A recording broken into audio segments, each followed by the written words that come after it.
The opioid thing with people with injuries, my God, it's so legendary. So many people have had those issues. But you came out of the other end, and you seem clear as day. Well, I don't have an addictive personality, because I'm either all the way in or all the way out. And you got to realize that all these wrestlers, and I don't know the numbers, but, if you said football, how many wrestlers have died in the last 25 years, the number could be 10 or 20. If you said baseball, the number could be 10 or 20. But when you say wrestling in the last 30 years, it's a couple hundred, like 250 guys that have heart attack, overdose, this, that, and the other. And I was the ringleader. Yeah. I was definitely the ringleader, and I ran real hard. But I just kind of knew when we got to the edge, I knew when to pull back. So what was this partying, or did it start with injuries and then lead to? It's the schedule. It was the schedule, first off, and not have any real rules. Because, it's like Vince McMahon runs the show, okay? And so when, let's just say, Roman Reigns goes out, who's one of their biggest stars now. I don't know if you guys are familiar with what's going on now, but Roman Reigns is a huge star. And when he goes out to wrestle somebody like Dolph Ziggler, the referee or Vince, whoever's the agent, will say Roman Reigns is going to beat you, Joe Rogan, with the sleeper hold or something, or a Superman punch. Okay, fine. Well, back in the day, when we first started and Vince took over, I'd go to the Philadelphia Spectrum, and Vince would say, okay, I want you to beat Piper with a leg drop. So, okay, I'd go tell her, hey, Roddy, Vince wants me to go over and beat you with a leg drop. He'd go, no. Okay. Well, what do you want to do, Roddy? And then I'd have to explain business to a lot of guys. And I love Roddy to death. We hated each other for years, and then we became really, really close before he passed the last 5 or 6 years. And so I would always tease him when we became friends. I said, Roddy, like when you didn't want to do Randy and I would flip the belt back and forth all the time, because Randy would do business, and if I needed the belt back after a movie, give it back, then I'd drop it to him again. And I told Piper, I said, you made a lot of money, but can you imagine how much money? I mean, you got 8 kids, or 7 or 8 kids. I said, can you imagine how much money you would have made if you'd have let me beat you one time? Then I could have went to Vince and said, hey, we can trust this guy. Let's put the belt on Piper, because I don't need the belt.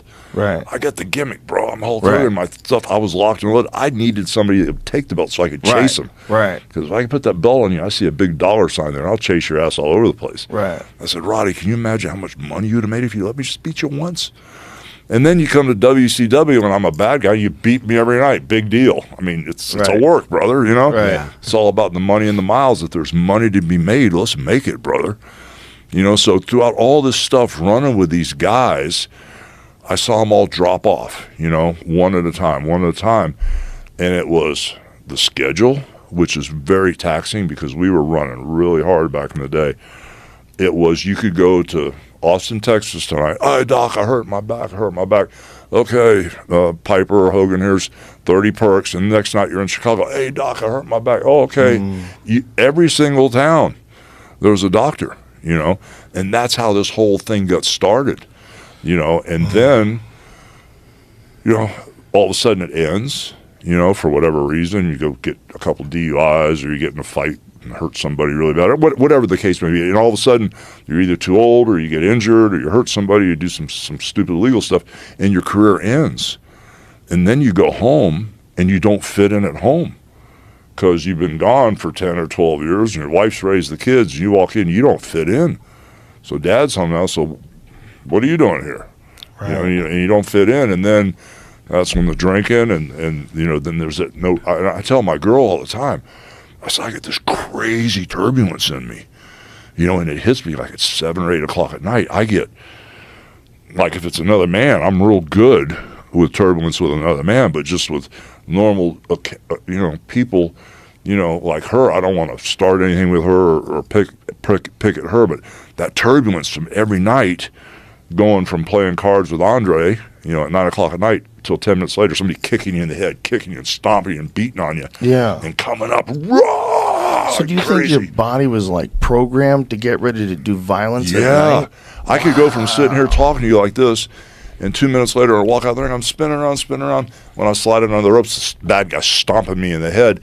And you got to make that adjustment. So all of a sudden at night, I'm sitting around at 8 o'clock at night, and I'm going like this. I'm watching American Idol. I'm going, what is wrong with me? And I can feel this turbulence ramping up in me. And that's why I got the gym in my house, because sometimes I'll go downstairs and I'll crank at night, just, boom. You know, because when you're used to breaking that sweat every night and wrestling a guy your own size and physically getting completely worn out to where you're like, okay, now I can relax, I've had enough, you know. Yeah. You miss that. And a lot of these guys go home after doing this, they don't know how to adjust. And all of a sudden they adjust with over-medicating and drinking, and then they really don't fit in at home. And the next thing you know, there's a tragedy, or they do too many solos, or too much blow, or too much this. And it's just been a repeat scenario in our business. So for me, you know, talking about all this negativity and the stuff that's going down, my life is really good, brother. I mean, you know, I might have some physical issues from all the surgeries, but I'm healthy as a horse, you know, and at the end of the day, I train, I eat good. I mean, I really have a great outlook on everything, you know, and I have my... You look good. You look healthy. You really do. It's great to see. Well, I mean, you know, I just turned 70. That's amazing. And a lot of guys that, you know, that are around that I went to high school and I see them, they look like they're 95. Yeah. You know, and I had some guy come to me the other day, hey, we got the same birthday, we're the same age. I looked, and it was during karaoke at my bar. And he goes, we're the exact same age. I looked at him, bro, he was like 100 miles of bad road. Yeah. And I'm like, what did this guy do to himself? People stop moving. They stop moving, they stop taking care of themselves. Well, that's what Willie Nelson told me. He said, Hogan, if you slow down, you go down. But look at fucking Mick Jagger. We went to see Mick Jagger we went to see the Stones last year. Yeah. And it was... Mick Jagger's Biden's age, and he has 2 trailers that he brings everywhere he goes that are just exercise equipment. Wow. This guy trains every day. That's trains crazy. every day. And that's how you can still move around like that when you're 80. He's up there dancing and shit and singing and putting on this amazing show at 80 fucking years old. Yeah, but I think a lot of it's mindset too, you know, because not to Bible thump you to death, bro, but I keep 1 foot in each zone, man. I keep, you know, in this human incarnation, I keep 1 foot, you know, kind of like in the human incarnation, I keep 1 foot in the spiritual incarnation, you know, and when stuff goes down or this goes down or things go wrong in my life, I deal with it, you know, as efficiently as I can. Then I bracket it and I go back to center, you know.